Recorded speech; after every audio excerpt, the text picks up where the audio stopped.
Haine Nagatram, Naine Watram, Nine Amajum. Another major controversy. Oh my god. We have been all there. You open the WhatsApp group or scroll through Insta feed and within 5 minutes you are left fuming. It's a mix of blatant fake news, toxic debates, and a feeling that the system is just failing. I have felt that anger and that annoyance. But after the anger comes that sinking feeling of helplessness. The realization that I am just a drop in the ocean. Looking at this mess, I ask myself, but what can I do? Hey guys, welcome back to my YouTube channel. In today's video, we will be looking at the book But What Can I Do by Alastair Campbell. Campbell was a UK's master strategist behind Tony Blair's 3 election victories. He's a man who knows how the power works and, more importantly, how to take it back. The book can be divided into 2 parts. First, the problems. Second, the solutions. While Campbell writes from a UK perspective, his analysis can be applied in Indian context as well. He explains the current political problems through 3 P's: polarization, populism, and post-truth. Polarization. We see this daily. It's not just a difference of opinion anymore. It is us versus them. It is when this us versus them moves from the news studios into our conversations with our friends. And sometimes friends can end up becoming bitter enemies. Populism. It is where the leaders claim that they are the only voice of the people, and anybody who disagrees with them are labeled as outsiders or traitors. Post-truth. This is the heart of WhatsApp University. It is where the blatant lies and half-baked truth travel faster than the verified facts because they appeal to our emotions rather than to our logic. Campbell warns us that when good people look at this mess and choose to stay silent or disengaged, the extremists and opportunists win by default.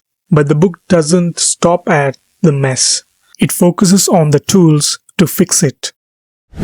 This is the best part of the book. Campbell shows us how to develop a campaigning mindset. The most practical tool he gives here is the OST framework: Objective, Strategy, and Tactics.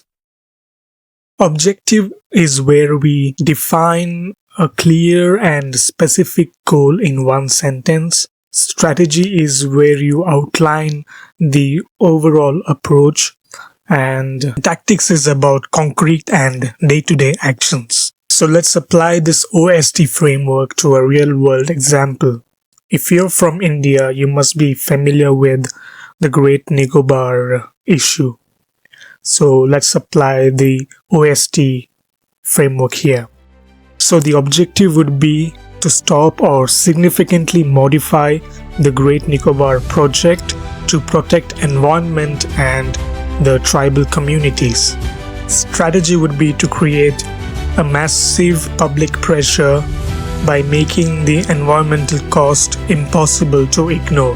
Tactics would be YouTubers like Dhruv Rathi making deep dive videos, citizens signing petitions, and activists filing legal challenges. Campbell's point is clear. If you're just tweeting without a proper objective, then you're just making a noise. You need all 3, objective, strategy, and tactic, to make a dent. He also introduces a concept called perseverance. It's a mix of perseverance and resilience.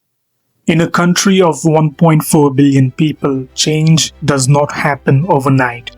You will be trolled, you will be exhausted, and you will face setbacks. Perseverance is the mental muscle that allows you to keep going when the initial excitement fades. As he famously quotes, we must not only want to make a difference, but believe that we can. This book is not about choosing left or right, but it is moving beyond hopelessness and becoming an active citizen. For a young democracy like India, the biggest threat is not bad politics. It's the apathy of good people. If you are tired, feeling frustrated with the state of things, then just pick up the book. But what can I do? It might just change how you see your role in society. It reminds us that politics is not something that happens to us. It's something that we create.